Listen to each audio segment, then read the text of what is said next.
back in '82, well, Coach would have put me in. We'd have been state champions, no doubt. No doubt in my mind. You better believe things would have been different. Says I'm living too much in '82. Yeah.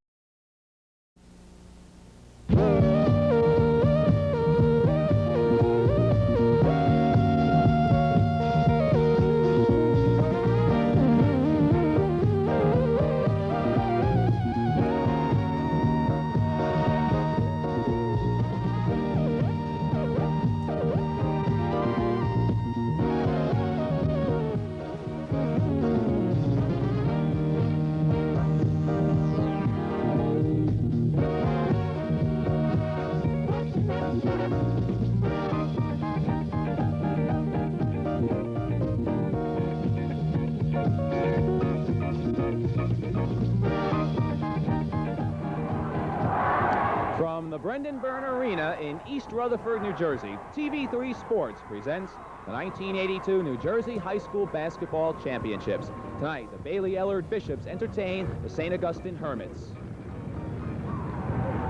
Hello, everyone. I'm Matt Laughlin, and in tonight's parochial B-Boys final, we have teams of contrasting styles. Bayley-Ellard, a very small team, will try to run with the ball and will try to pressure the game defensively. Meanwhile, the much taller team from St. Augustine down in Atlantic County, they'll try and run a pattern offense and hope to control the boards, and if they do, they feel they'll come away with a victory. Working with me on tonight's game, Herb Cohen, former head coach at Woodridge High School and now the assistant basketball coach at Stevens Institute of Technology. Herb, as we said, it's a game between teams of contrasting styles, and Bishop Bailey, despite their lack of height, is a tremendous team with 5 good ball players, but they're very small. That they are, Matt. They start 5 seniors. They've had an excellent record over the last 2 years, and the type of game that they're going to have to play tonight is to make sure that they can get St. Augustine to run up and down the court with them from end to end. Now, St. Augustine can play the transition game, but they don't want to get into a running game with the Bishops. They like to control the boards, and they've got the big horses up on the front line to be able to do that. I would imagine that they would try and take advantage of that size advantage which they have. They go about 6'5", 6'4", 6'4" up front, with Bayley-Ellard having perhaps no starter over 6'1" or 6'2". It should be a battle of who can control the tempo, and if St. Augustine can get the ball inside, they're going to be a tough team to be able to defeat tonight. The man on whom this game may very well hinge plays for Bayley-Ellard. He's Don Forster. If he can force his team to run, if he can control the tempo, and he is a player capable of doing so, his team may come away with the win. But if St. Augustine can control him, then St. Augustine will win. St. Augustine has a hell of a job tonight trying to control Don Forster. He's averaging about 20 points a ball game. He was a backcourt man last year. They've pushed him up to the swing position this year. He can play tough inside. He has great mobility, great agility. I saw him the other night, and he is very difficult to stay with in a man-to-man situation. And the man for St. Augustine, who is the key, is Steve Sicking, their 6'5" senior center. And this fellow, from what we understand from all the coaches in South Jersey, is one of the better players down there. He is very tough inside. When they seem to be able to get him the ball, he's averaging about 15 points a game. I don't think Bayley-Ellard has any one person that will be able to stay with him by himself. This is Bayley-Ellard's first appearance in any kind of state final in boys basketball. St. Augustine appeared in the state championship back in 1969. But in just a few moments, they'll battle it out for the 1982 title when we return to the Brendan Byrne Arena right after this.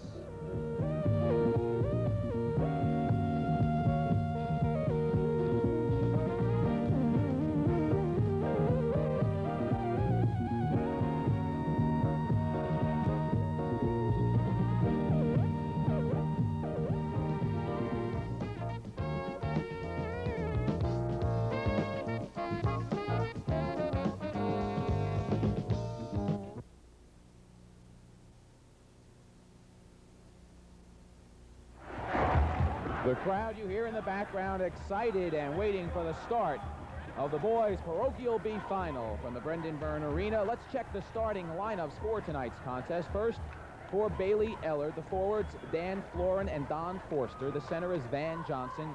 Everton Byfield and Herb Cotton are in the backcourt, and the coach in his 6th year is Muzz Lindsley. Meanwhile, for the Hermits from St. Augustine, Steve Capuzio and Virgil McClendon are the forwards. McClendon, the lone junior in the starting lineup. Steve Sicking is the center. Tony Romano and Chris Reed are the guards, and they are coached by Paul Rodeo in his 5th year at the helm of St. Augustine. Teams out on the floor waiting for the opening tap. Our officials for tonight's contest: on the left of your screen, Vince McKelvey, and to the right, Larry Ivan.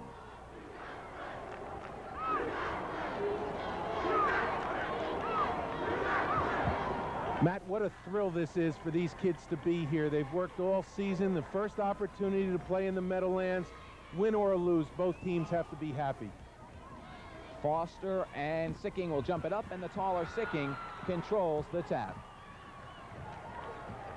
Ball knocked away inside and stolen, but recaptured by the Hermits. You can see the quickness and the pressure defense of the Bishops applied. Down low, the turnaround is up and good by Steve Capuzio.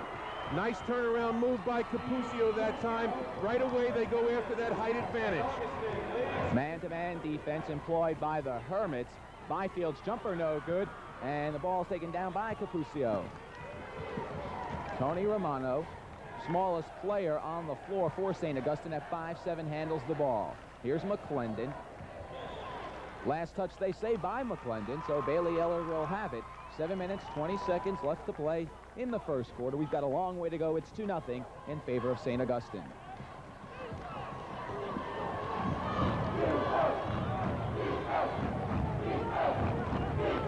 St. Augustine starting out in a man-to-man defense, as did Bayley-Ellard. It's very, very strange in high school ball to see both teams come out playing man.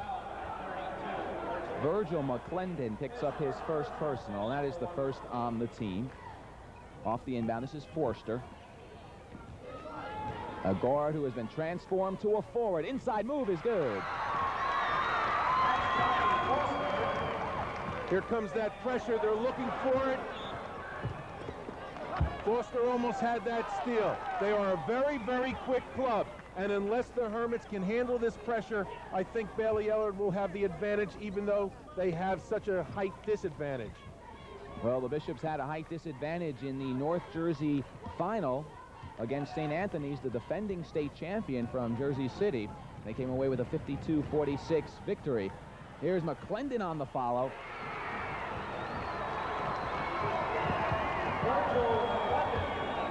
(4-2), St. Augustine with the lead. So we said McClendon, the lone junior in the Hermit lineup. And now here's Sicking on the steal. Senior brings it across, takes it himself on the nice move, doesn't get the hoop.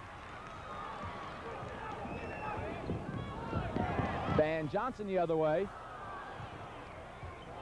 Foster has it knocked away and taken down by Capuzio. And here's a steal by Byfield. Foster. Racehorse basketball at its best, and this seems to be the kind of game that Bayley-Ellard would like to play. Nice save by the Bishops, but we get a whistle and a foul charged against Steve Sicking. And here's a look at that last basket. There's the steal. Notice the lob pass up to Forster. Good fake as the man goes by him and he lays it in. Foster's got all 4 points so far. We are tied at 4. Sicking charged with his first personal, second on the team. Bayley-Ellard 26-3 on the year. 2 losses to Morristown and the other to Immaculate Conception out of Montclair. St. Augustine, meanwhile, 27-2 on the year. It's 2 losses by a total of 3 points, and here's a steal on the errant pass. You see the pattern offense for St. Augustine. They will take their time, set it up, and look for the good shot. Sicking short on the jumper, and Forster has the ball. And here comes Bayley-Ellard, and that's their style. They may turn it over a little bit. This time they don't, as Forster goes flying. But they will try and run. Foster's all right, back on the floor. Crowd gives him a hand.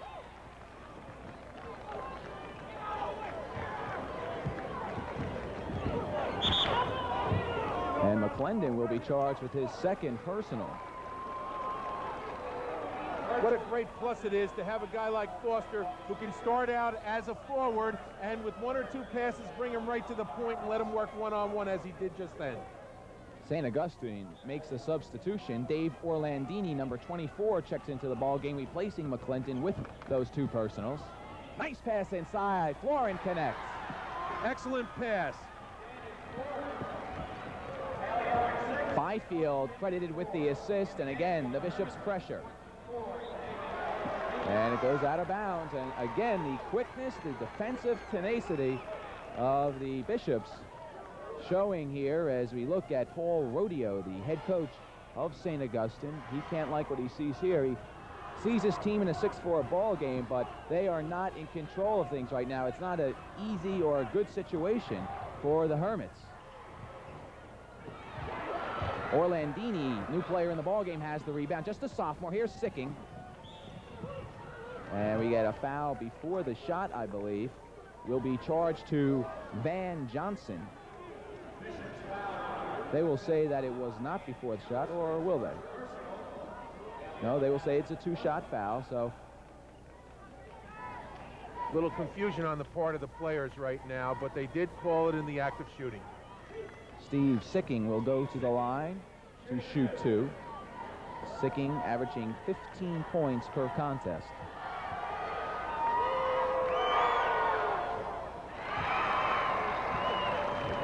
Senior has a very fluid release on his free throw shooting. He keeps his arm up there, he extends it and follows through very well. A colleague of mine whom I went to school with has followed St. Augustine all year long, and he says there's not a better free throw shooting team around. 6-5 ball game. Bayley-Ellard on top. 4 minutes even left to play in the first quarter. St. Augustine has just changed defenses. They're in a 2-3 zone. Tap up and good by Forster. He may only be 5'11", but he can play with the biggest of them. And here's a steal and a foul. Dave Orlandini charged with the foul. 4th on the Hermits. St. Augustine's going to take a timeout. They've got to be able to slow this tempo down a little bit. They're playing right into the smaller Bishop's hands at this time. And Bayley-Ellard has a 3-point lead at 8-5. Don Forster has 6 of the 8 points. Dan Florin credited with the other basket. So you look at Muzz Lindsley speaking with his club. Both teams seated number 1 in their section.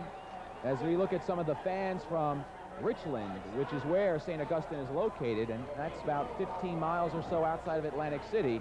And they had a long way to go to see this game, but they are excited. They sure are. They had a bit of a ride, but this is a happening for them. For any team to be able to work as hard as all high school teams do from November 15th on, this is the culmination of what every coach and player strives for. Both teams have everything to be proud of all the small parochial schools in the state. These are the only 2 still playing basketball. Paul Rodeo in his 5th year at the helm of the Hermits, and he has been very successful in the 2 years before he arrived at St. Augustine. The club was 2-20 in each season, and they have really taken off since then. In his first season, he was 13-10, and from there on in, it's been all gravy.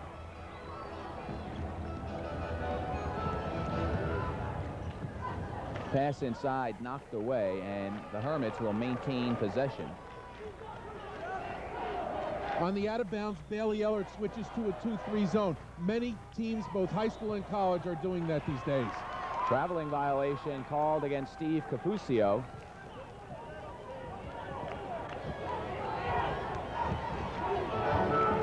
As I was saying earlier, both teams seated number 1 in their section. Number 1 in South Jersey for St. Augustine, and Bayley-Ellard was seated number 1 in North Jersey. So the seedings hold up as both teams meeting here in the Parochial B final. Interestingly enough, both teams upset, or defeated teams, I should say, that they had lost to in last year's sectional final. And so revenge was sweet for both teams. Absolutely, and by getting that revenge, they wind up right here in the Meadowlands. Forster. Can he play? He's a tremendous ball player. Very, very quick and can leap. He can play the game very, very well. And another turnover charge against St. Augustine. And right now, things are going the way of the Bishops. I'm not so sure too many people had heard of Don Forster before he came here. I have a feeling by the time he's through, people will remember his name among the best of them that played here this weekend. Another substitution made by St. Augustine. Mike Spidell comes on, and sitting on the bench, Steve Capuzio. Here's Florin from the outside. He's playing with a bad ankle. Shot was short, and the rebound comes down to the Hermits. St. Augustine will substitute freely. They will play up to 10 players per game. Meanwhile, Bayley-Ellard goes just about 6 deep. That's it.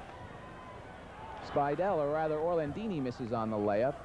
Here's Orlandini in the corner. Nice pass inside, and Sicking misses the easy basket, follows it up, and is fouled.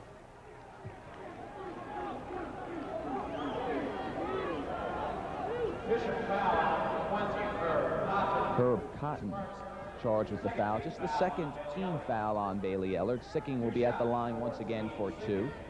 Sicking missed that easy shot inside. However, that is the place that if the Hermits are going to get back into the ball game, they're going to have to rely on that inside shooting. Sicking, a 70% free throw shooter during the course of the year, will have another. This is the second, and the rebound's taken down by Johnson, but it's stolen. Chris Reed steals it, and the Hermits have a chance to make it a 10-8 ball game. Reed puts it up from outside, and he's got it. Nice jump shot by this 6'3" guard that the Hermits have right now. It's a luxury to have him come out and be able to play out front. Byfield in the corner, Forster.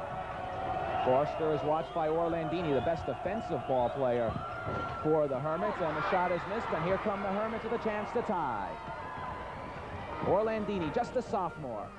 Foul, will it count? It would have, but it doesn't go in. Foul is called against Bayley-Ellard's Dan Florin. And Orlandini will be at the line to shoot 2.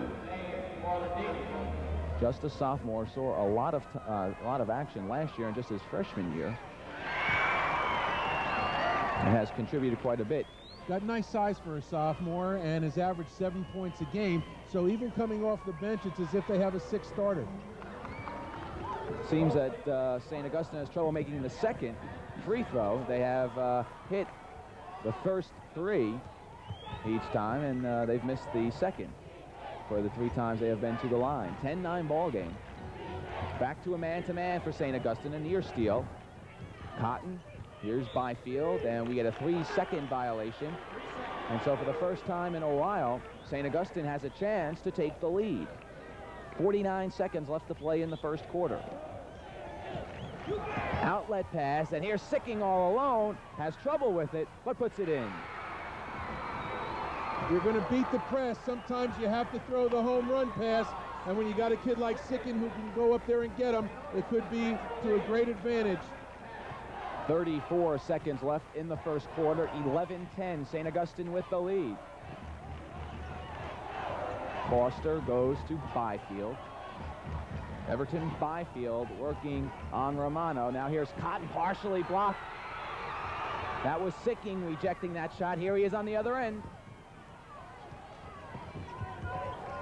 They want to pull it out and hold for 1 shot right now. 8 seconds left. Orlandini fakes, puts his man in the air. Off glass, no good. Ball tapped out to Romano with 2 seconds left. And we will end things in the first quarter with St. Augustine, after being frustrated by the much quicker Bayley-Ellard Bishops, coming back in the latter portion from the... 10 seconds.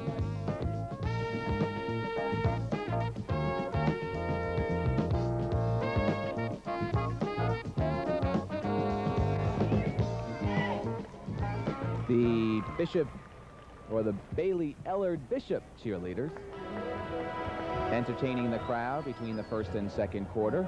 The Hermits did a fine job, Herb, of not allowing their frustration to get the best of them. They called a timeout, and they settled things down, and they came out and took a lead at the end of the first quarter. It appears that their height advantage is now starting to be a factor in the ballgame. That's right, and just a note on the sophomore from St. Augustine, Dave Orlandini. It was obvious at the end of the quarter when they went back to man-to-man, the coach must have a great deal of faith in him. He put him right on Donnie Forster.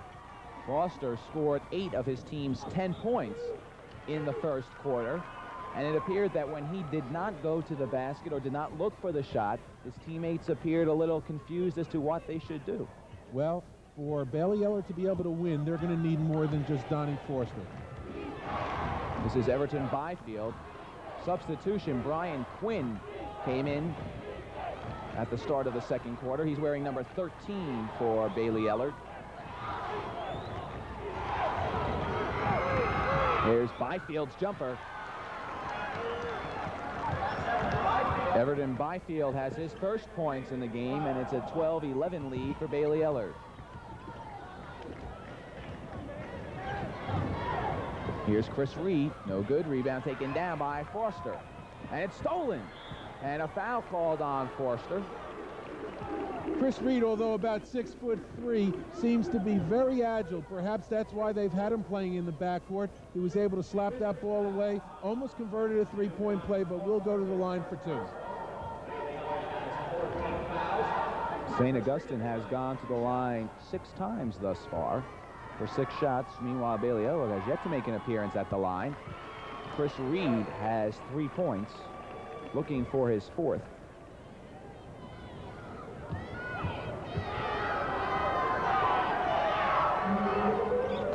He makes them both, and it's a 1-point lead for the Hermits at 13-12.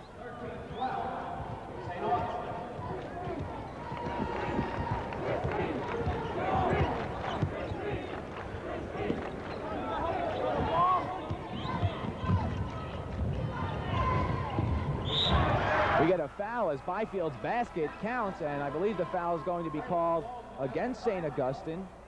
The basket will count. It was not, the foul was not on Byfield. We'll look at the replay, see if we can pick on the foul, pick up the foul. Okay, there's Byfield, makes a nice spin move and goes up for the jumper.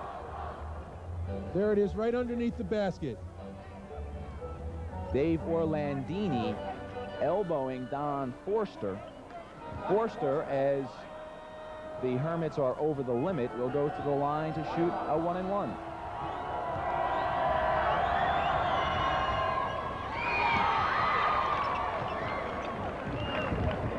(14-13), Bayley-Ellard with a 1-point lead. 6 minutes, 52 seconds left to play in the first half.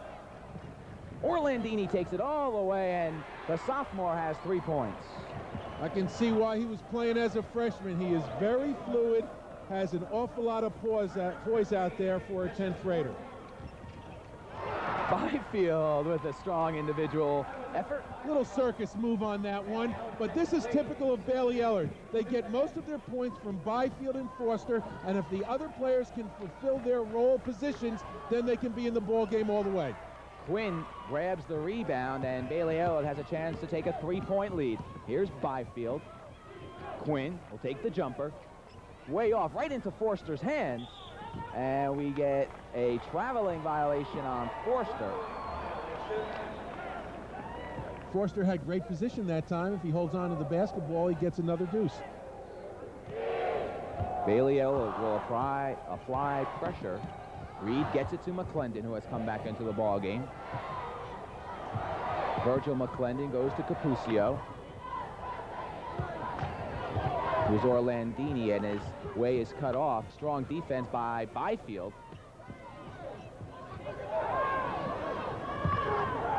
McClendon looking down low. Reed from outside. 6 points for Chris Reed, and St. Augustine is back in the lead. Reed's a 13-point scorer over the course of the season, possesses a fine outside jump shot. Foster's shot is good, despite the fact that it was partially blocked going up. He has 10 points. It's 18-17. Bishop have the lead. The Bishops have the lead. And we get a call going the other way. Dave Orlandini will be called for the offensive foul.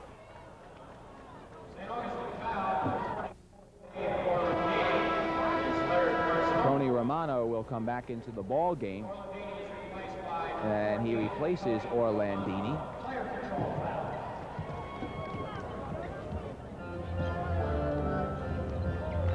(18-17). Bayley-Ellard with the lead. Down low, nice pass to Johnson. Puts it up. Byfield has the rebound. Here's Forster, loses it off his foot to McClendon. McClendon one-on-one with Johnson. Nice move behind the back. And is fouled by Johnson. McClendon showing some speed of his own.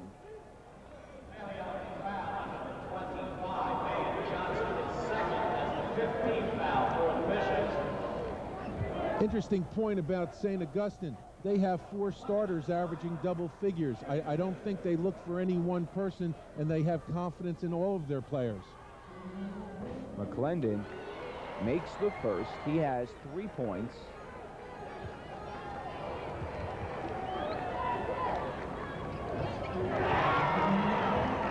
And in a seesaw battle, St. Augustine takes a 1-point lead. It was 11-10 after the first quarter, and with 4:45 left in the first half, it's 19-18. St. Augustine maintaining that 1-point lead.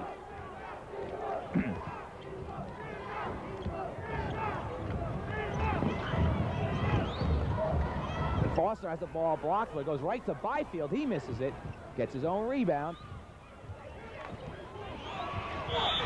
Quinn's basket is no good, but he was fouled on the drive. Foul was called against Tony Romano, his first. So Brian Quinn will step to the line.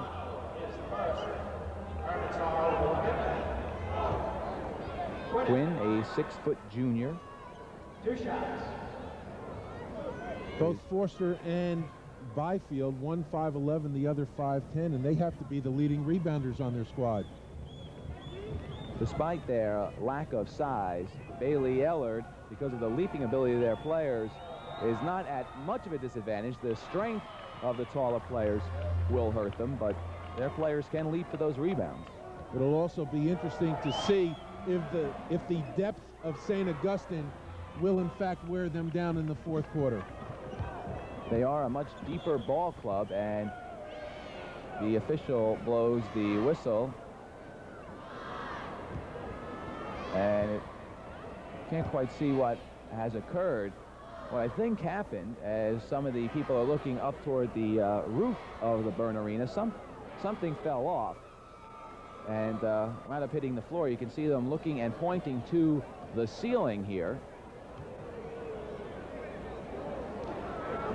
That could unnerve a player.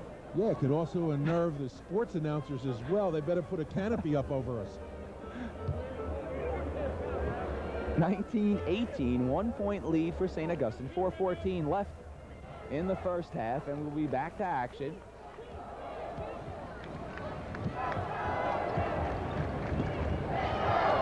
Bayley-Ellard has switched defenses as well, going into a 2-3 zone to give him a different look. Chris Reed not affected by that look, though. He has 6 points here in the second quarter, 8 in the ball game, and it's a 3-point St. Augustine lead under 4 minutes to play. Reminder that at halftime, our guest will be Ed Strohmeyer, veteran official, as Everton Byfield now has 8 points, all in the second quarter.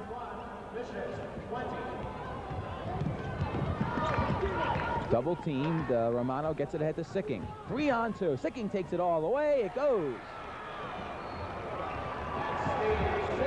Some of those statements that were made down South Jersey about him, as we look at the replay going right through and laying the ball in, certainly have proven to be true. As we come back to action, Chris Reed, when charging into Herb Cotton. So Reed will pick up his first personal, and Cotton will be at the line for a 1-and-1. Tom Atenazi, number 10, standing all alone on your screen, comes into the ball game for the Hermits.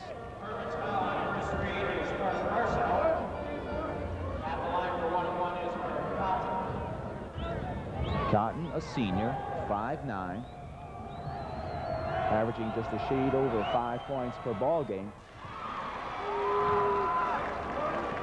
Very important free throws here. This is the contribution that the other 3 players from Bayley-Ellard have to make if they're going to win the ball game.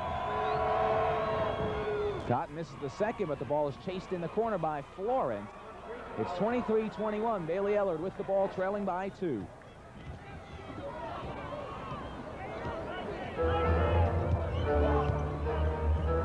The Hermits in their zone. Florin's jumper, no good. Ball tapped around. Down low, Johnson shot, no good. Foster inside. 12 points now for Don Forster.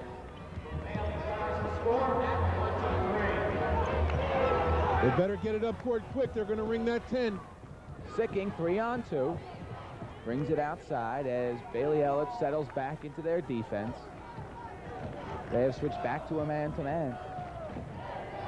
Sicking fakes the outside shot, has the ball knocked away. Went up, saw a teammate open, and then elected to pass rather than shoot, and wasn't a real good pass. Nice pass down low, ball put up and in, and Don Forster has come alive in the last few minutes.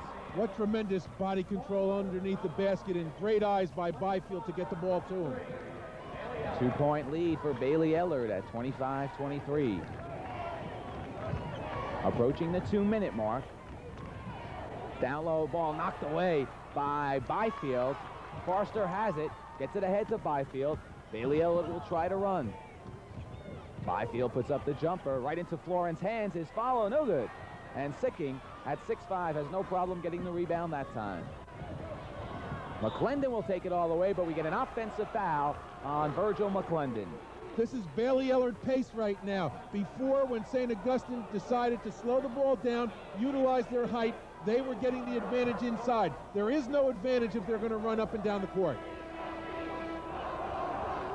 Checking into the ball game for the Hermits, Mike Spidell, number 22. And it looks like he has replaced Steve Capuzio. No, Capuzio's out on the floor. Did not pick up who the substitution was made for. We'll get that to you in just a second. Florin goes to Cotton. A minute 26 left. Florin's outside jumper is good.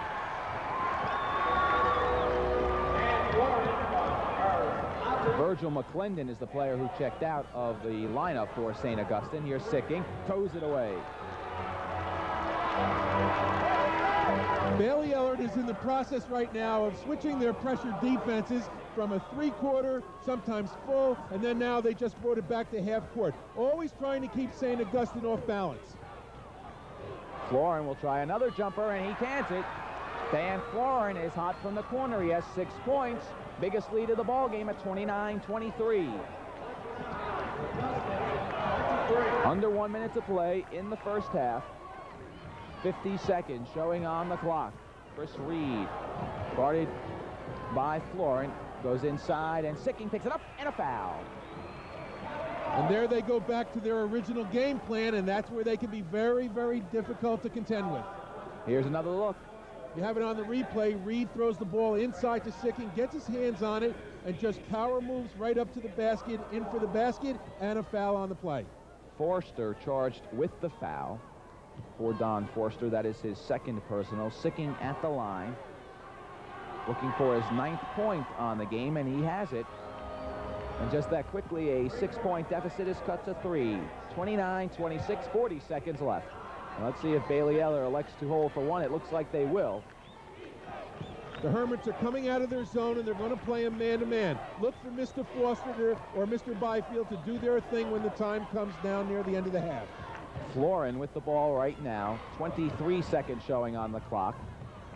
Forster telling his teammate to clear it out for himself. He's guarded by Capuzio.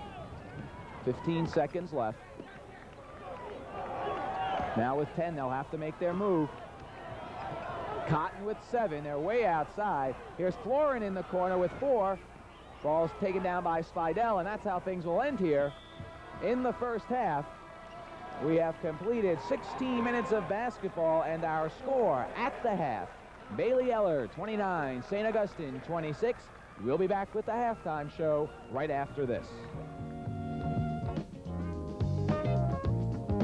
Our halftime guest, Ed Strohmeyer, and our viewers may be familiar with Ed's face because he is a veteran official both on the high school level and on the ECAC college level. And Ed, thanks for joining us at halftime, and your thoughts on the first half of basketball. Okay, I was very impressed with the intensity that both teams showed. I think this game is going right down to the wire. It certainly could, and it's interesting the matchup, and Herb and I have mentioned it, between the speed and the lack of height, actually, of Bayley-Ellard and the pattern offense and the height advantage that the team from St. Augustine has. But let's talk a little bit about officiating and the state playoffs being here at the arena. It's got to be a thrill for an official to be able to do a state championship game when we wind down to the final two teams in their respective groupings. And just your thoughts on the fact that the playoffs are here and you're officiating at a state championship game. Sure. I think for any official in New Jersey, this has to be the highlight of their high school season. It has gone from Atlantic City Convention Hall to Princeton to, I think it was Brookdale Community, but I think this is the epitome of the best facility in New Jersey, and certainly I'm looking forward to it myself. Is there anything special about this game that you would have to prepare for in a state level game? They're liking, and they caught up, took a lead, but they couldn't hold it. Two interesting points, Matt. Number one, Donnie Forster from Bayley-Ellard is shooting right now 7 for 8 from the field. Just had an outstanding first half. Number two, the reason that St. Augustine has been able to get back in the ball game has been the difference in the free throws. Bayley-Ellard shot 1 for 5 in the first half. St. Augustine 8 for 11. That certainly has been a factor. The Hermits, an excellent free throw shooting team. Leading scorers in the ball game in the first half. Forster had 14 points on 7 of 8 from the field. Everton Byfield had 8, Dan Florin 6, and 1 point for Herb Cotton. Meanwhile, for the Hermits, 9 points by Steve Sicking, 8 by Chris Reed, and 4 by McClendon, 2 by Capuzio, 3 by Orlandini. Forster once again starting off the second half like he did the first, and there's that pressure taking its toll.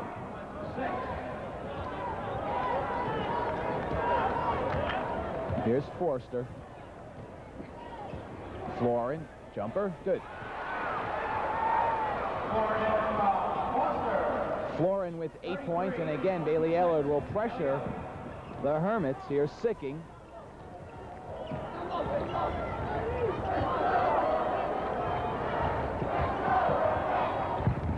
Capuzio, inside it goes, and first 2 points put up by Bob Nealis. Nealis saw no action in the first half. He's a 6'5" junior. Has started things here in the second half. Has his first 2 points. First 2 points in the second half for the Hermits. It's 33-28. Sicking, and they say he stepped on the line on the fast break. Sicking did a great job coming up to block that shot by Florin at the last minute. Right in front of us, ball will be inbounded by Florin, goes to Byfield. Florin and Forster are the forwards. The center is Van Johnson. Byfield and Herb Cotton are the guards, as the rebound's taken down by Sicking. For the Hermits, Tony Romano and Chris Reed are the guards.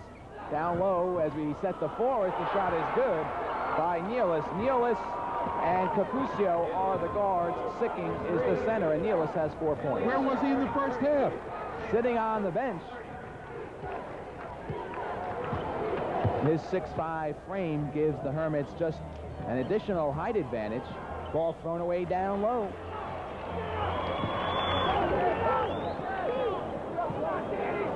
Muzz Lindsley pacing the sideline. He's up and down constantly. Muzz looks like he's been through a war. You might say that coaching this team and the pressure they create and the intensity they play with is akin to a war. Absolutely, and I think Muzz goes through it along with the kids. We get a foul away from the ball. I think Byfield was charged with the foul, and he was. For Byfield, that is his first on the team in the second half. 6 minutes left to play in the third quarter. 3-point lead for Bayley-Ellard. This is a big team in the ball game now for the Hermits. 6'3" guard and a 5'7" guard, and they go 6'5", 6'5", and 6'3" up front. There's a jumper that is good, and now we get a whistle as Florin appears to have re-injured his left ankle. He had that protected in the first half, and he took off that soft cast and has injured it, as Vito Racine, who is the trainer for these games, and a great trainer Vito is, out of Sayreville High School, checks out Florin. Florin says, I'm okay. If Danny Florin can't go, that's going to really put a cramp into what the Bishops are trying to do. Florin, I think, came through with a very quiet 8 to 10 points so far in the ball game, and where everything seems to be Forster and Byfield, Florin has really helped the cause. We get a foul called against Sicking. Away from the ball, Steve Sicking picks up his second personal foul, first on the Hermits. Florin has gone out of the ball game, and Mike Scully, a 5'10 senior, has come on. Here's a steal by Sicking. Romano in front of his bench. Inside it goes. Here's Nealis. No good rebound. Tapped around. Comes down to Forster. Forster on Reed. One-on-one. Pulls up. Rebound cleared by Nealis. Only the second miss by Forster from the field. Pass break the other way. And Romano can't come up with it. Here's Cotton. And now things will slow down because Bayley-Ellard has called for a time. Leading by a point, the Bishops sensed once again that they weren't playing under control. They play a controlled, fast game. They don't play well against the pressure defense and look to get it inside. Just doesn't seem like Bayley-Ellard can cope with it. But when they decide, when St. Augustine decides to run up and down the court, I really think Bayley-Ellard is licking their chops. They see what they have, and they're going to be able to win the ball game if that continues. For Bayley-Ellard, as we look at the coach, Muzz Lindsley, this is their first trip to a final in basketball. As we mentioned earlier, the Hermits made one appearance, and that was a successful trip back in 1969 when a championship was contested on the parochial C level. C and B levels were combined into just the B, and since then they've been to the South Jersey final, but this is the first time they've advanced since it's gone to the B setup.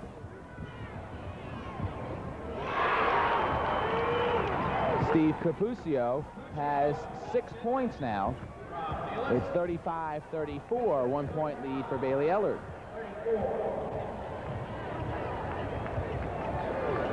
Here's Herb Cotton from the corner, no good. And again, the two 6'5 players converge for the rebound, Sicking and Nealis. Reed goes to Nealis, spins inside, doesn't get the roll, tap up, no good. Capuzio on the bank. And the Hermits have taken a lead, 36-35. That height is really starting to pay dividends right now. They're getting 2-3 shots at the basket. I wonder just how tired Bayley-Ellard may be. Byfield, watched by Romano. Here's Cotton all alone, puts up the jumper, it's good. Herb Cotton has 3 points, and the Bishops take a 1-point lead. St. Augustine is looking to double up on both Byfield and Forster, and guys like Cotton are going to have to make those jump shots that are uncontested. Cotton guarding Romano, goes to Sicking.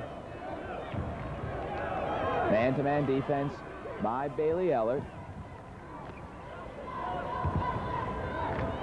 Capuzio takes a jump shot from way outside.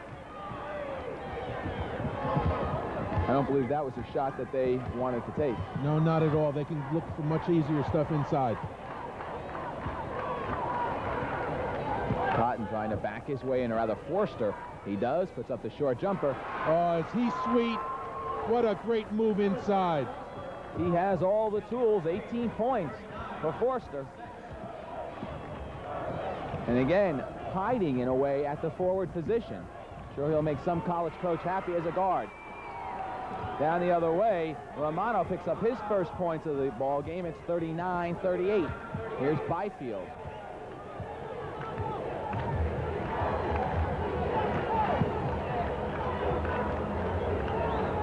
Scully.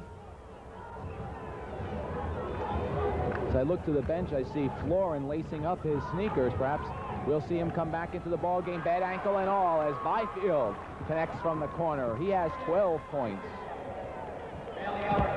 Looks like this game may go right down to the wire. Both teams playing exceptionally well under the pressure. Reed is fouled as he puts up the shot.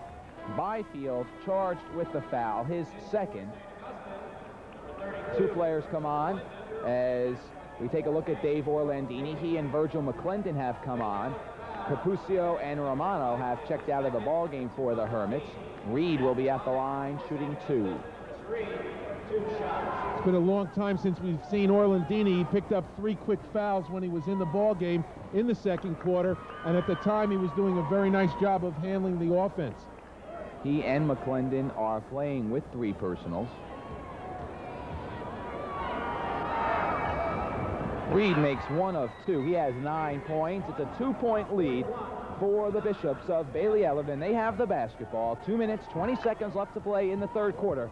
This is the boys' Parochial B final from the Brendan Byrne Arena. Byfield takes a bad shot. Ball comes down to Orlandini. Sophomore brings it across with the left-hand dribble. Here's Reed. He'll put it up from way outside.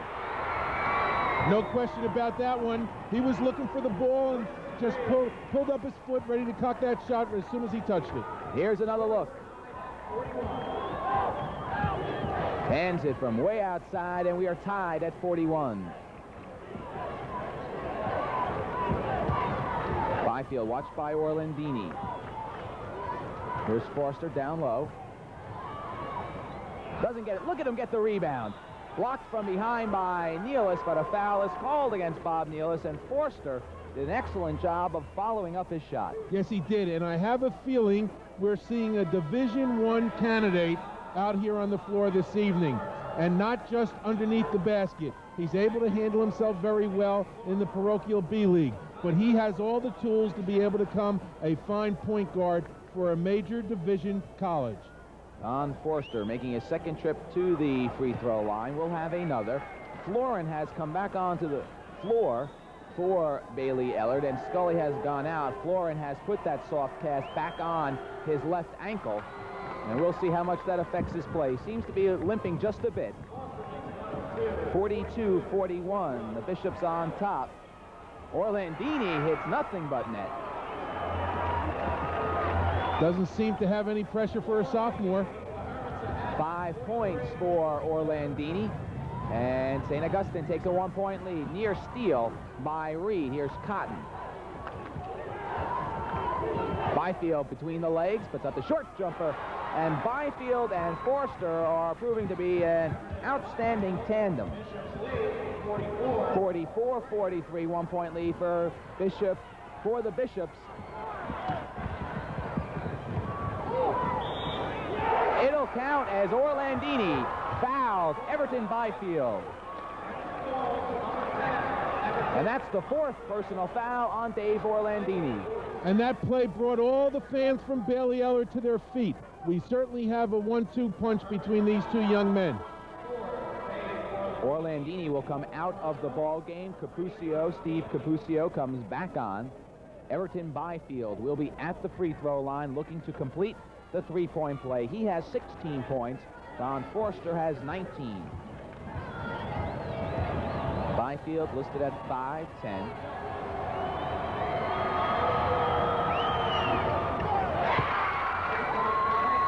He makes the 3-point play, and it is a 47-43 Bayley-Ellard lead. 42 seconds left to play in the third quarter. McClendon outside, it goes to Romano. Here's Capuzio. He can hit from there. You called it. He has a nice soft touch on his jump shot. During the course of the season, he also averaged 15 points a game along with Sicking. He has 10 points, 8 here in the third quarter. 17 seconds left. Here's Florin working with that bad left ankle. Forster. Look for either Forster or Byfield to take the last shot. It'll be Forster. 21 points for Don Forster. 2 seconds left. McClendon's jumper is no good. And play has ended here in the third quarter. Bayley-Ellard leading by 4, 49-45. We'll be back for the fourth quarter right after this. Site of all 10 New Jersey High School Basketball Championships, 6 boys, 4 girls titles. And we are in the Parochial B boys finals between St. Augustine and Bayley-Ellard. This is the Hermits of St. Augustine with the ball. McClendon's jumper, no good. Capuzio has the rebound. Here's Reed from the corner. Chris Reed has 13 points. It's a 49-47 ball game. We're in the midst of just a tremendous championship game. You couldn't have asked for any more excitement between these two clubs. Byfield on the follow is no good, and the rebound comes down to Capuzio. And now we get a foul called on Florin. Dan Florin picks up his second, the third on the Bishops here in the second half. Both clubs experienced as we look at Muzz Lindsley, and as we said earlier, he lives and dies with his team. Both teams experienced. 4 seniors in the starting lineup for St. Augustine. 5 seniors start for Bayley-Ellard. Here's Reed, puts up the jumper. No good. Forster has it. We will have an official timeout because Everton Byfield collapsed across the way in a heap, and he appears to have injured his ankle. Vito Racine is checking him over, and it was bad enough for the Bishop's effort that Dan Florin went out and is playing on a bad left ankle, but Everton Byfield, who has scored 17 points, has been very, very important also, and they cannot afford to lose him. Some of the fans who have come on to see tonight's ball game. There's a good crowd on hand. Of course, this arena does seat some 20,000 fans. Those are some of the Bayley-Ellard fans, but with 20,000 seats, you could have 10,000 people here. It'd still be half full. Right, and what a tremendous job the state has done for high school basketball by bringing the finals to Brendan Byrne Arena. Some more games to come your way over TV3 from this arena. The girls Group 1 matchup. Jim Wise and Karen Fusello on the call. You can catch all that action later on tonight as Morris Catholic and Gloucester Catholic, 2 undefeated girls teams, battle it out for the girls Group 1 title. Gloucester Catholic with the state's longest winning streak in history at 52 games. Byfield has come out of the ball game. Mike Scully has come back on. Byfield is being looked at by Vito Racine. He wants to come back into the ball game. With Byfield on the sidelines, watch Forster go to the backcourt now and do a lot more ball handling. Chris Reed has picked up his second personal foul. 49-47. Bayley-Ellard on top by 2. Here's Forster in the corner. Johnson. Outside it comes to Florin. Bayley-Ellard much more deliberate in its attack here. Florin inside loses the handle. Sicking, however, will be called for the foul.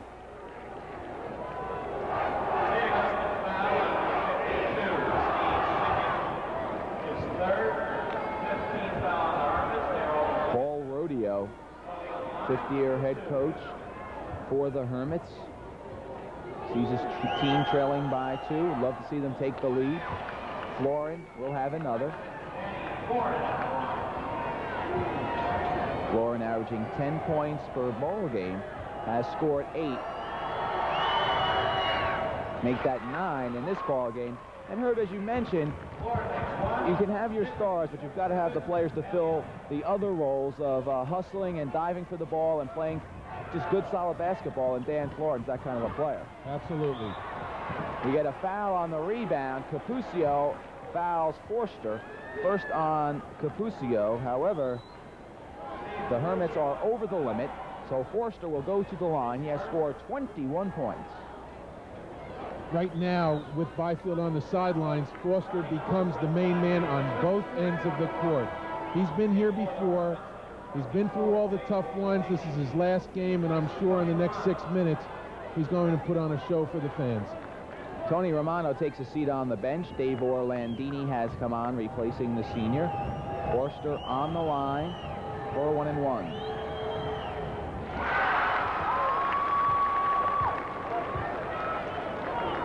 Forster scored 8 points in the first quarter, 6 in the second, 7 in the third. Pretty consistent.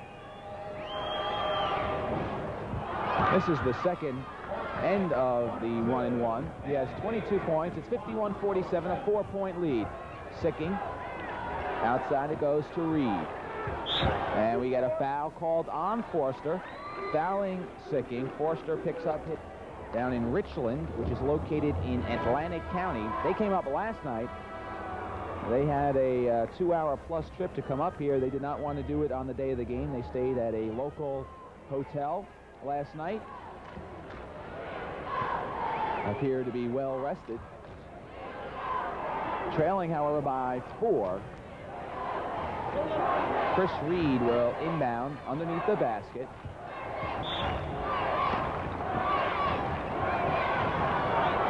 Six minutes even left to go in the fourth quarter. 6 points has been the biggest margin in this contest. Don't go away. It's going to be close throughout.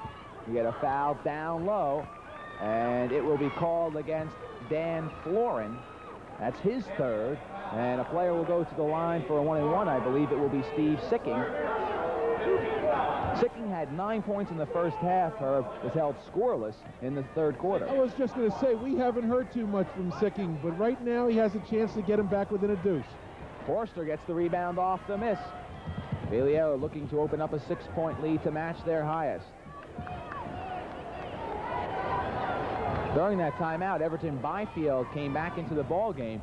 So Bayley-Ellard has 5 players on the floor, 3 of whom are truly healthy. 2 are playing with bad ankles. Here's Forster, knocked away by Sicking. Right into the hands of Byfield. Cotton will put up the banker. And now Herb Cotton off his sneaker and will be looked at by Vito Racine. Orlandini with the ball, knocked away by Byfield. Still plenty of time left. 6-point deficit the Hermits are working against, though. Inside, McClendon doesn't get it. Ball tapped around. McClendon puts up the follow. No good. Tapped around again, and it's taken down by Forster. Forster's always around the ball.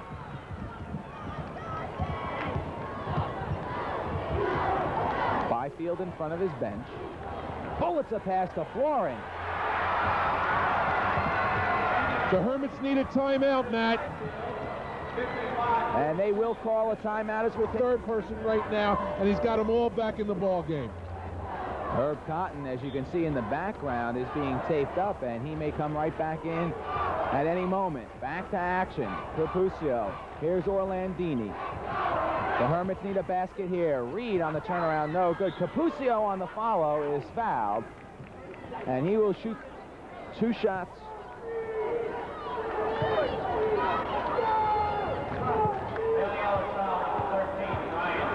Ryan Quinn is charged with the foul.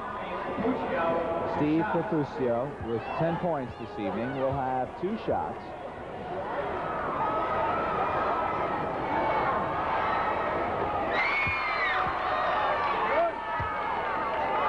This is a great opportunity right now for the Hermits to get back in the ball game without the clock running. 4:25 showing on the scoreboard clock. Capuzio makes them both. It's 55-49. And now the Hermits will press. Forster works his way up the sideline, breaks the press. 3-on-1. Has it knocked away from behind. Here come the Hermits, and now it's restolen. Restolen by Sicking. Ball on the floor. Who wants it? It's Orlandini. Sophomore moves in, puts up the banker. What a great move by the sophomore! Dave Orlandini has 7 points. It's 55-51. Timeout call for by Bayley-Ellard. Here we go on the screen. Look at the sophomore pick up the ball right now. He's going to take it all the way himself, but the best is yet to come. Gets it down low, gets Bayley-Ellard off their feet, and that young man's in 10th grade. And he is making Paul Rodeo lost late in the season by a point to Camden Catholic. That's our score, 55-51. Bayley-Ellard will inbound the basketball. Everton Byfield will do the inbounding as the Hermits will press. Here's Forster. Here's the man they want to have with the ball. Moves in on Sicking. Doesn't get it. Rebound by Van Johnson. Has it knocked away, and it comes down to Capuzio. And we get a foul called. It will be called on Van Johnson.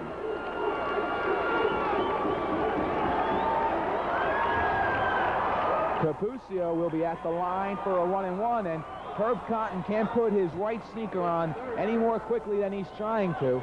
Muzz Lindsley wants to get him back in the lineup. For St. Augustine, you've got to like the fact that Capuzio is on the line right now. He's an 85% free throw shooter on the year. He'll have the bonus. He is 3 for 3 from the line this evening. 55, 52, 3:46 left to play in the fourth quarter.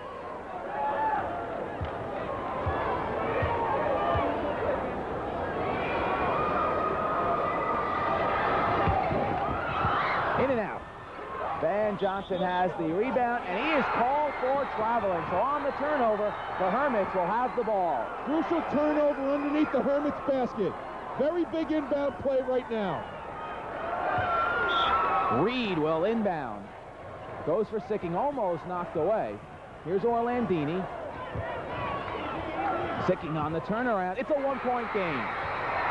And here comes pressure by the Hermits as well. Man all alone down the court is Johnson, and he's fouled. Oh, boy. What a poor choice of fouls right there. Steve Sicking fouled Johnson. Johnson was all alone. Sicking could have let him go and put the basket in. Instead, tried to block it, fouled him. Johnson made the basket, and Johnson scores his first 2 points of the ball game, Herb, and he's looking to complete the three-point play.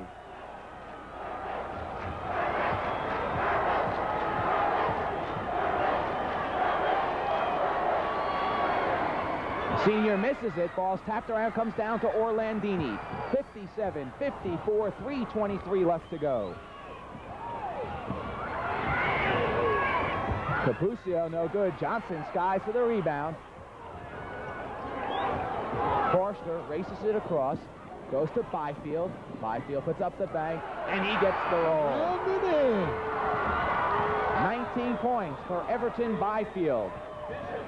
Orlandini. Inside Sicking. Here's that last basket by Byfield as we're back to a three-point ball game. Nice pass across the way. Up and off the boards. Watch it roll around and in. Back to action.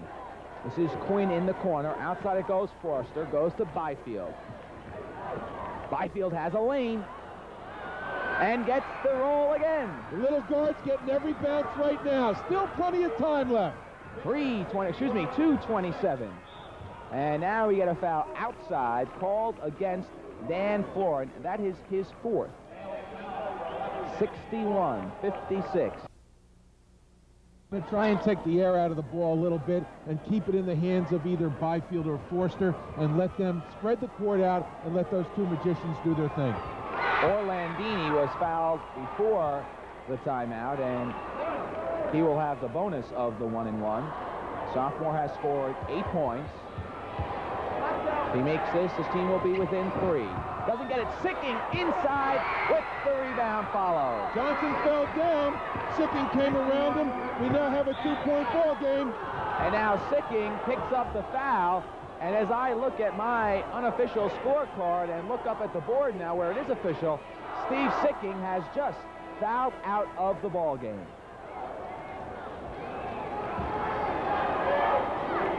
And he will leave the ball game scoring 15 points, but more than his point production, he will also take with him his leadership and his 6'5" body. And the only advantage that Paul Rodeo sees now is that he can bring in another 6'5" player, but I think he'd rather have the senior out there. Sicking in his last high school ball game fouls out scoring 15 points. That happens to be his average on the season as well. And here's the last basket of his high school career. We just caught the tail end of it. He had gone right around as Cotton had fallen down. Down the other way, Johnson for the 1-and-1 misses it, and Nealis, the player who replaced Sicking, gets the rebound. Chance to tie for St. Augustine. 2 minutes, 10 seconds left to play in the fourth quarter.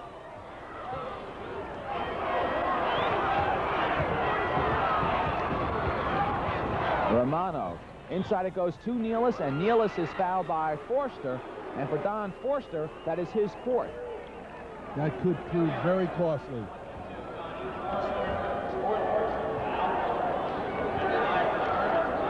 On the line line will be Bob Nealis.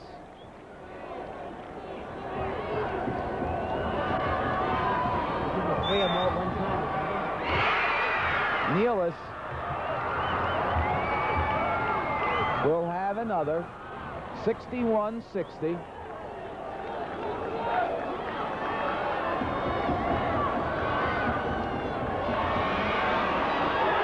And it's a tie ball game.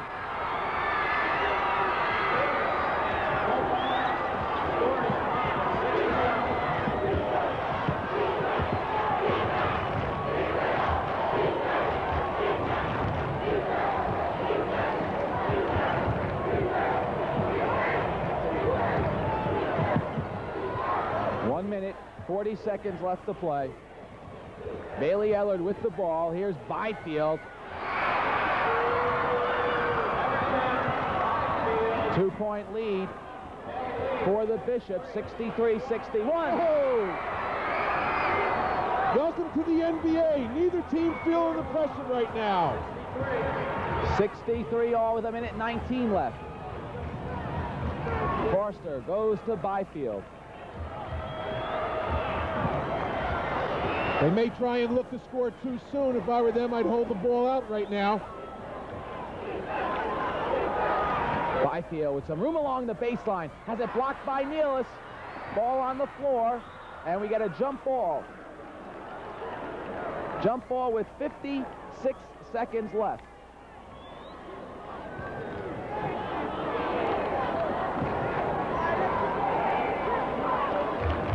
.63 all, jump ball. Tension here, you could cut it with a knife.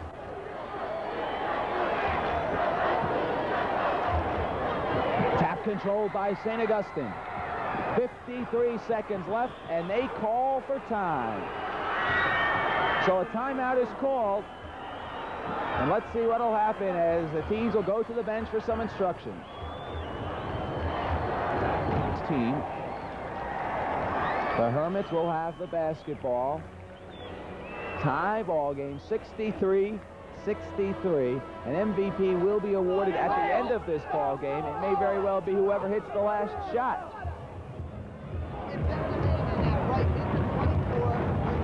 Let's listen to Paul Rodeo.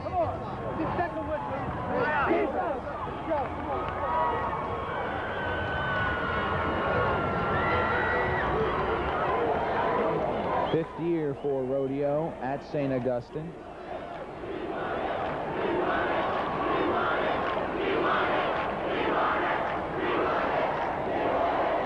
That's the story, 63-63. And let's see what the Hermits do.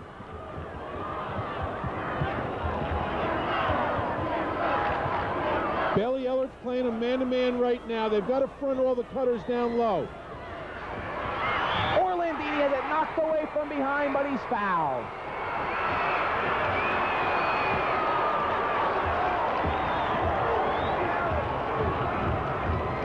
Here's a look at the foul, and let's see. Watch the cut through the lane. Orlandini gets it down low. Gets fouled from in front. The block from behind was good. The foul was from the man in front of him. That was Brian Quinn as Orlandini makes the first. 64-63, 35 seconds left. Makes them both.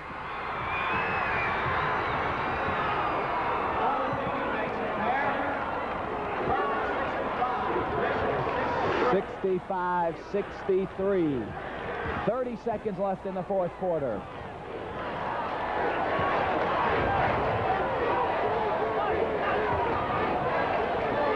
Florin will take it. Oh! Not the man you would expect to do it.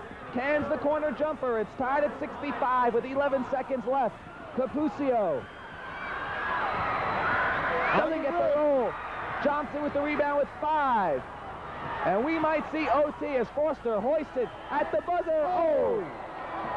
Bayley-Ellard, the shot from the corner by Florin is no good. So we get a foul called on Tony Romano. And Van Johnson will step to the line for a 1-and-1. What an exciting ball game we have right now. First overtime period. We're going to the foul line. Very, very crucial free throws to get off to a good start. Doesn't get it, and the ball is taken down by Capuzio. 3-minute overtime will be played. Of course, if we're tied after that, we'll play another.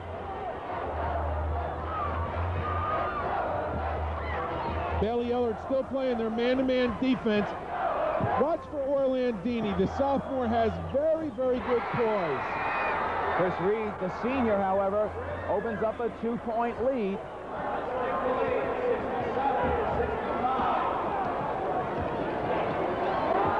This is Everton Byfield. Herb Cotton, of course, went down, one of the starters, with an injury to his ankle earlier. He has not come back on, despite the fact that he was taped up. He may come back in if absolutely necessary, but the Bishops have gone without one of their starters. Byfield and Florin are also playing with bad ankles. And Foster's playing with 4 fouls as well, so they're in trouble. Foul called against Tony Romano. And Romano was replaced in the lineup by Virgil McClendon.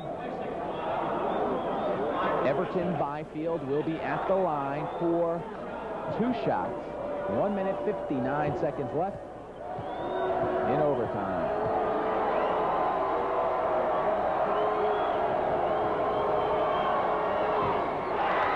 We'll have another. They have not gone to the line all that much, the Bishops, but they have not been very successful from the line when they have. No, and I think the difference in the ball game right now is from the foul line. Misses them both. Capuzio with the ball and his team leading by 2.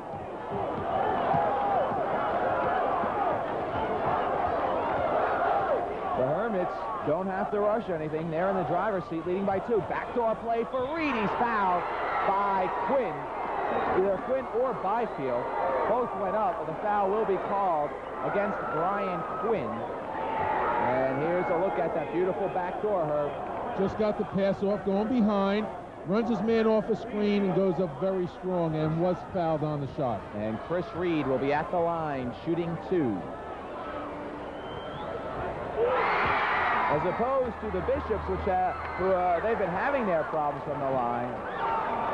St. Augustine has been very good from the free throw strike.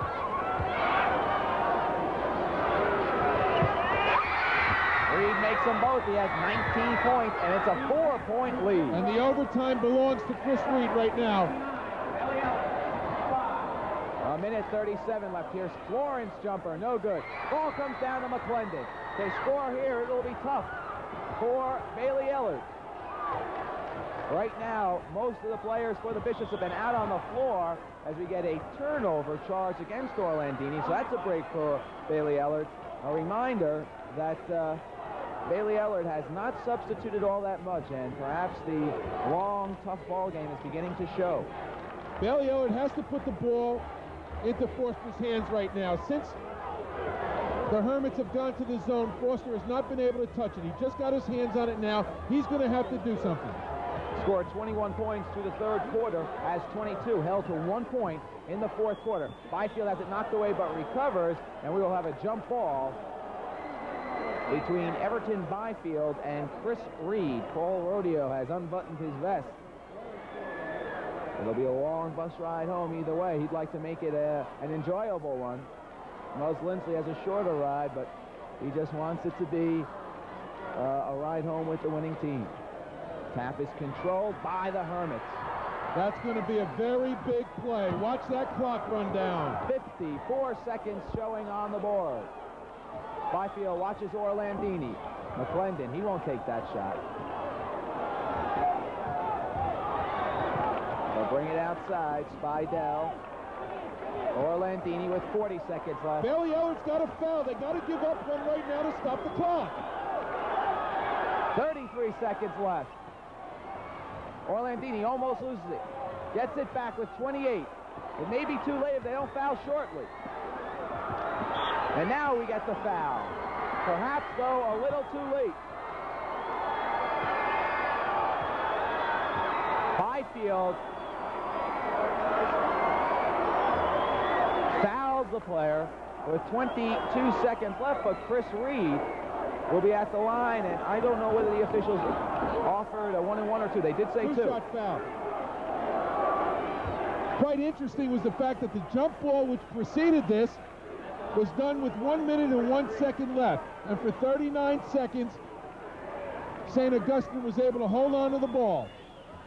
Chris Reed, who has scored his team's 4 points in overtime, misses it. Ball comes down to Forster. It's got to be quick right now. Forster puts it up. Doesn't get the roll. And the rebound comes down to Capuzio, and that might do it. This one is history, Matt. I guarantee it. Orlandini with 8 seconds, and he is fouled by Florin with 6. 2-shot foul.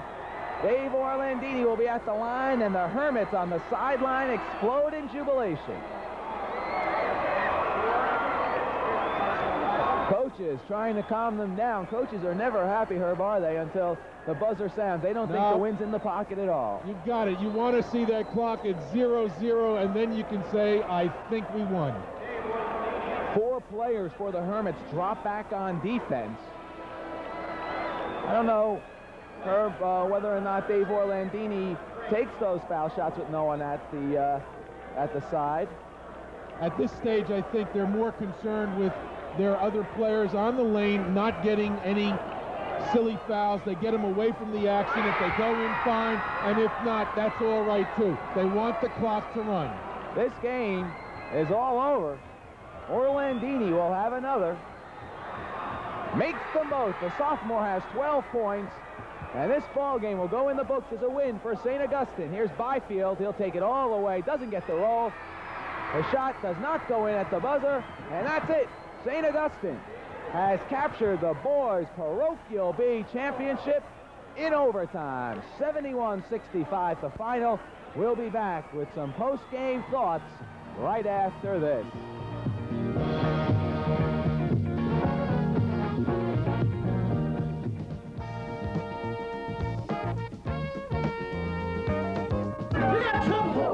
Right here in River City. Right here in River City. Here's the capital T that rhymes with P that stands for pool. We surely got trouble. We surely got trouble. Time. St. Augustine Prep defeating Bayley-Ellard 71-65, and the game really excited the fans here at the Brendan Byrne Arena. We have with us the MVP of the game, Don Forster, and I'm sure you'll agree he played a whale of a ball game, though in a losing cause. And we'll also speak with Paul Rodeo, the victorious head coach. And Don, it's got to be mixed emotions at this point. Your team lost, yet you won the MVP.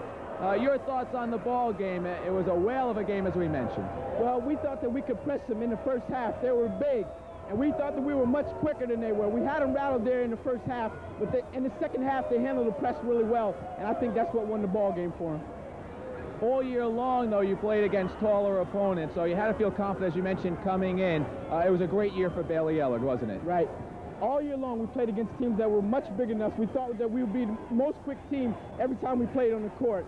And we had to box out and do a real good job. We had a fine season at 26-4. All right, well, congratulations on that great season. 22 points tonight. I'm sure you will see you in college somewhere next year. Congratulations, Don Forster. And he did play a whale of a ball game. I use that adjective often, but it certainly applies in this case. And now, Paul Rodeo, congratulations. First appearance for you as a coach here in the state championship, just the second for the school. It's got to be a wonderful feeling. Tremendous feeling. I can't express how good I feel. I think we got a tremendous following from our fans from down south. We played a really good basketball game when we were down by a few points and used our heads to come back and against a good basketball team. This team was quick. They boxed out. They did all the fundamentals well. It was just a good basketball game. It seemed to me that their speed only really affected you just a little bit in the first quarter. Then you called a timeout when they took a lead. They did manage to get a lead of up to 8 points at one point, but the speed didn't really have much of an effect, it seemed, after the first quarter. Like they've played against big teams all season, we've played against quick teams all season. I think it took us a little time to adapt to the floor, the size, and their quickness, but after a few timeouts and after the first quarter, we adjusted well, and the kids gave a heck of an effort, and that was the difference. Well, congratulations on the win. It's a long ride home, but I'm sure it'll be a joyful one. Very good. It's a long wait till next season, but it's going to be a good one. Thank you very much. Paul Rodeo, the coach of the victorious St. Augustine Prep team, congratulations, and Herb, you'll just step in. Thank you very much. Have a safe trip home, Coach. Herb, it was a heck of a ball game. Certainly was, Matt. I think in the two guests that you've had following the ball game, it kind of tells the story of the game. The outstanding player in the entire ball game was Donnie Foster from Bayley-Ellard. He's going to be a great player in college. And yet, if you had to try and pick someone from the winning club, I don't think it's that easy. They certainly played a team ball game all the way through, and in the end, I think it was their overall balance that became the determining factor. The final score, once again, 71-65, as St. Augustine comes away with the boys' parochial B championship. For Herb Cohen, I'm Matt Laughlin. Thanks for joining us. Good night from the Brendan Byrne Arena.